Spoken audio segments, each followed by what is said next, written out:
BA part second के सभी विद्यार्थियों को नमस्कार। आज हम केंद्रीय वित्तीय आयोग और उसका संगठन और कार्य के बारे में जानकारी प्राप्त करेंगे। जो प्रस्तावना है, भारत एक संघात्मक शासन प्रणाली वाला देश है। किसी भी संघीय शासन के लिए उसके अनिवार्य लक्षणों में से एक ये भी है कि उसमें संघीय सरकार और उसकी विभिन्न इकाइयों के मध्य अधिकारों और कर्तव्यों का स्पष्ट विभाजन होना चाहिए।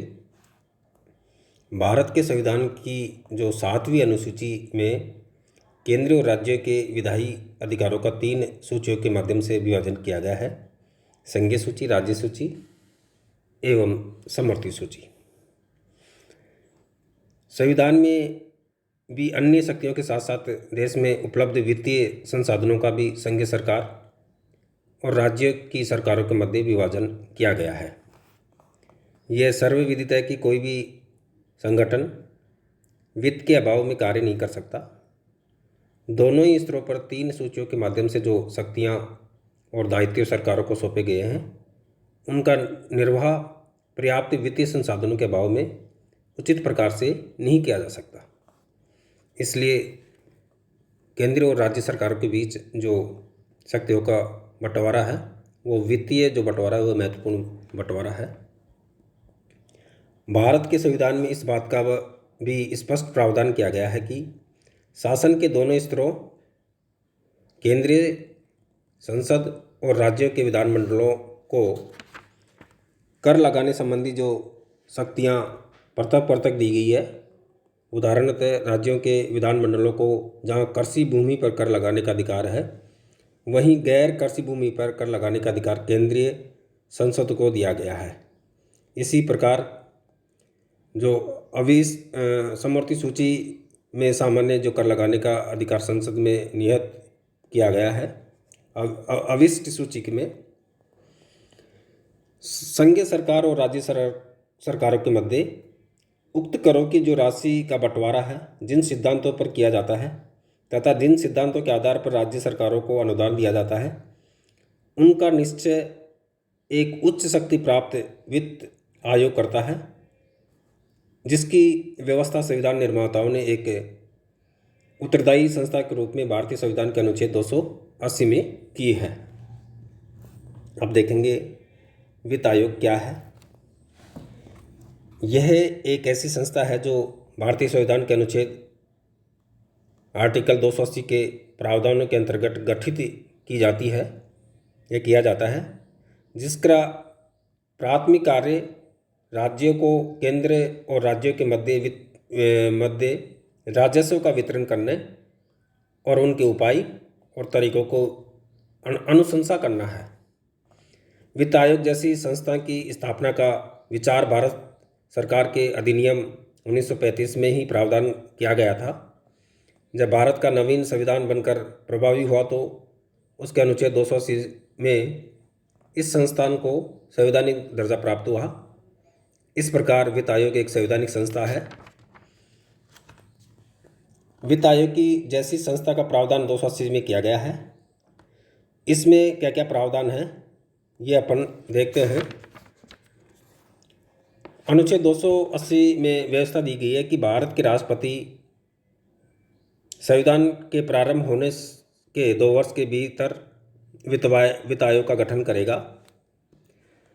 ये भी व्यवस्था दी गई है कि राष्ट्रपति उसके उपरांत प्रति वर्ष 5 वर्ष के अंतराल या इससे पूर्व वित्त आयोग का गठन करेंगे, जिसमें एक अध्यक्ष और 4 अन्य सदस्य होंगे।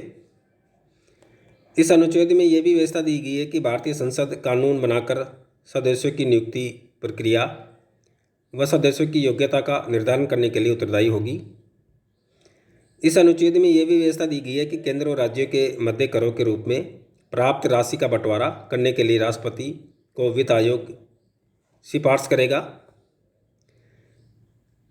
और वित्त आयोग नॉन प्लान से संबंधी राजस्व संसाधनों के विषय में भी देखेगा। अर्थात भारतीय संविधान में दिए गए उक्त प्रावधानों के अंतर्गत भारत में प्रथम वित्त आयोग नवंबर 1951 में गठित किया गया। उसके उपरांत अब तक 15 वित्त आयोग गठित किए जा चुके हैं और वित्त आयोग की जो कार्य क्षेत्र है संपूर्ण भारत सरकार है और इसका मुख्यालय नई दिल्ली है।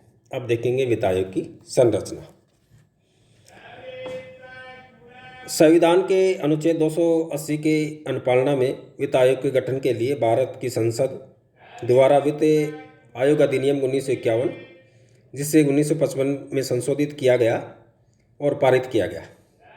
पूर्व में यह संकेत दिया जा चुका है कि वित्त आयोग की संरचना के अंतर्गत आयोग ने एक अध्यक्ष व 4 अन्य सदस्य की नियुक्ति का प्रावधान किया गया है। संविधान में यह भी प्रावधान किया गया है कि वित्त आयोग में नियुक्ति किए जाने वाले सदस्यों की योग्यता, नियुक्ति की रीति एवं चयन के आधारों का निर्धारण संसद कानून बनाकर कर सकेगी। वित्त आयोग के संबंधी उक्त अधिनियमों के प्रावधान किया गया है कि आयोग का एक अध्यक्ष ऐसा व्यक्ति नियुक्त किया जाए जिसे सार्वजनिक जीवन का अच्छा अनुभव हो या प्राप्त हो। जो उसके सदस्य होंगे उन सदस्यों की भी योग्यता निर्धारित की गई है।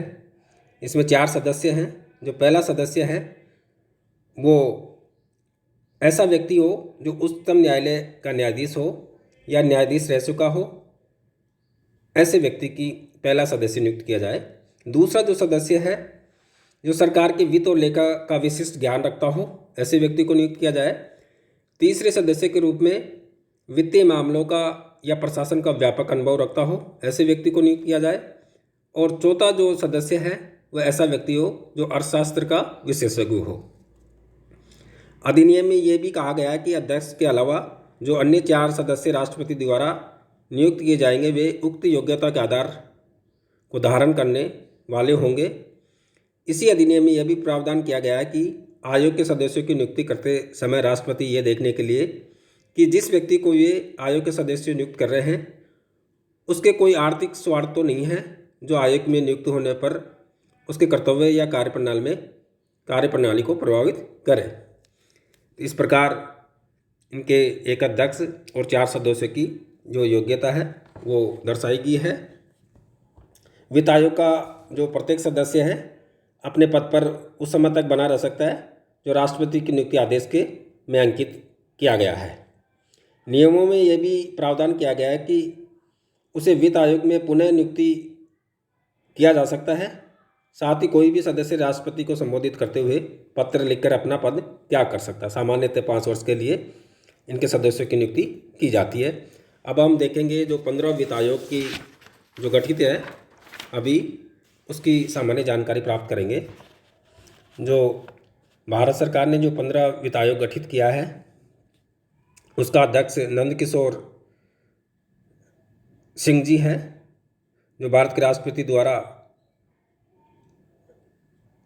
नियुक्त किया गया है। और सदस्य जो पूर्णकालीन सदस्य हैं अशोक लाहिड़ी, अजय नारायण झा और अनूप सिंह। 2 पार्ट टाइम जो सदस्य हैं रमेश चंद और शक्तिकांत। और सदस्य जो सचिव है अरविंद मेहता है। जो 15 वित्त आयोग की अपन जो बात कर रहे हैं ये अनुच्छेद 280 के अनुसार वित्त आयोग की स्थापना की है और 5 वर्षों की अवधि के लिए की जाती है। 15 वित्त आयोग की जो अवधि है वो 2021 से 2026 तक होगी। 1 अप्रैल 2021 और 31 मार्च 2026 तक होगी।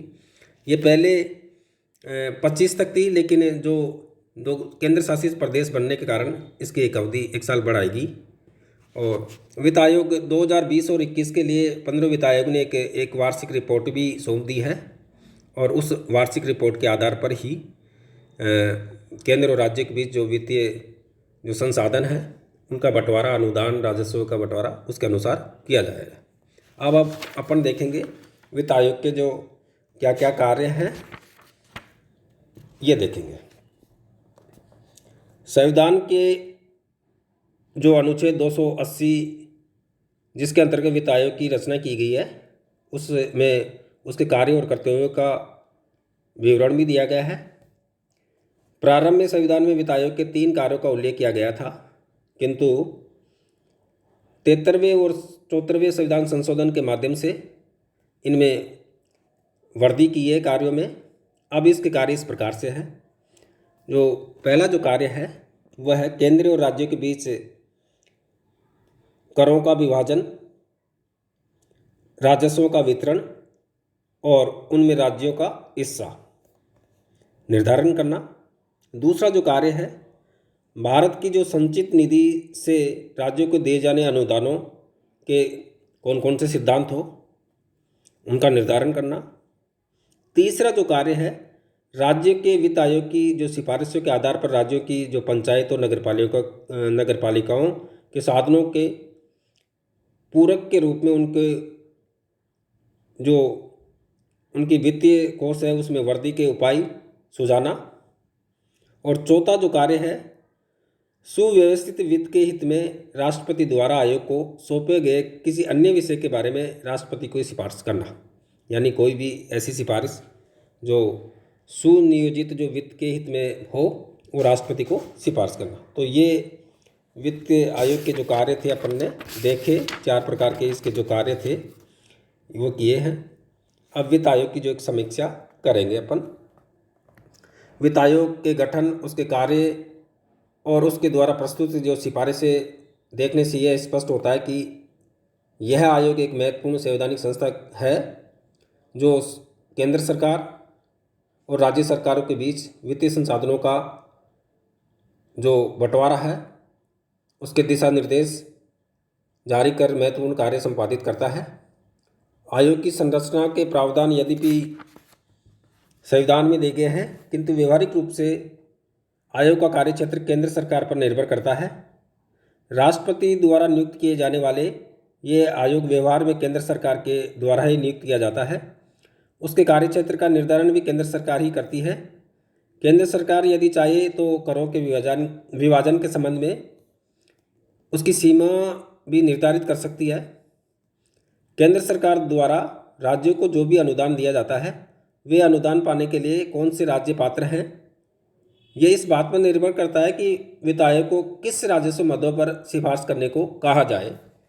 तो कहने का अर्थ है कि जो वित्त आयोग है उसमें राज्यों की बजाय केंद्र सरकार की जो केंद्र सरकार है उन केंद्र सरकार अपने किन किन राज्यों को किस प्रकार से अनुदान दी जाए उसकी सीमा निर्धारित कर सकती है। आगे वित्त आयोग की जो भूमिका को एक अन्य जो गैर संवैधानिक संस्था है वो उसने पीछे धकेल दिया है। गैर जो संवैधानिक संस्था है पहले प्लानिंग कमीशन थी, आज जो नीति आयोग है ये एक ऐसी संस्था है जिसने वित्त आयोग के कार्यों को सीमित कर दिया है। ये जो संवैधानिक संस्था न होकर के इसका अतिक्रमण किया है इसके कार्यों को। संविधान के प्रवर्तन के तुरंत बाद ही प्लानिंग कमीशन की स्थापना केंद्र और राज्य के वित्तीय संसाधनों या वित्तीय संबंधों को नए आयाम स्थापित करने के लिए स्थापित किया गया था। राज्य के समस्त विकास प्लानिंग योजनाओं की जो आयोग द्वारा स्वीकृति देता है आयोग, उसी के अनुरूप योजना मध्य पर व्यय की स्वीकृति राशि जारी होती है। इसलिए वित्त आयोग का कार्यक्षेत्र गैर योजना मद के राजस्व और व्यय के संदर्भ में सिफारिशें देने तक ही सीमित रह गई है। वित्त आयोग केवल केंद्रीय करों से राज्यों को दी जाने वाली जो हिस्सेदारी है और उसके गैर योजना मद के घाटे की पूर्ति के लिए केंद्र सरकार से दिए जाने वाले अनुदान के विषय में सिफारिश करता है। आयोग योजना मद के बारे में कोई सिफारिश और उसके कार्यक्षेत्र में नहीं आता है। इसके बावजूद जो प्लानिंग कमीशन है इसके कार्यों को अतिक्रमण करती है, उसके बाद भी ये कह सकते हैं कि भारतवर्ष में केंद्र राज्य संबंधों के क्षेत्र में सबसे अधिक संवेदना का स्थल केंद्र राज्यों का आर्थिक पक्ष ही रहा है। केंद्र में स्वतंत्रता के बाद से लेकर अब तक अधिकतर कांग्रेस शासन रही है, किंतु विभिन्न राज्यों की गैर कांग्रेसी सरकारें केंद्र सरकारी आर्थिक पक्षपात का आरोप लगाती रही है। सरकारी आयोग ने इस विषय में व्यापक छानबीन करके संविधान में संशोधन करने और राज्यों को अन्य मदों में से हिस्सा देने की सिफारिश की है। जनवरी 1915 में प्लानिंग कमीशन के स्थान पर निर्मित नीति आयोग यदि भी अपने पूर्ववर्ती आयोग का ही तरह गैर संवैधानिक निकाय है। तथापि नीति आयोग के कार्यक्षेत्र में से निधियों के स्थानांतरण या योजनाओं के लिए जो कोष आवंटन की शक्तियाँ का वित्त मंत्रालय को हस्तांतरण कर दिए जाने से केंद्र और राज्य संबंधों को पड़ने वाले प्रभाव अभी भविष्य के गर्भ में है। इस प्रकार कह सकते हैं कि वित्त आयोग केंद्र और राज्य के बीच जो वित्तीय संसाधन हैं उनका बंटवारा करता है उसके अनुदान के रूप में, और वित्तीय संसाधनों के वित्तीय सुदृढ़ता करने के लिए राष्ट्रपति को सुझाव देता है। और इस प्रकार केंद्र का वित्त आयोग केंद्र और राज्य के बीच संबंधों का संपादन करता है। धन्यवाद।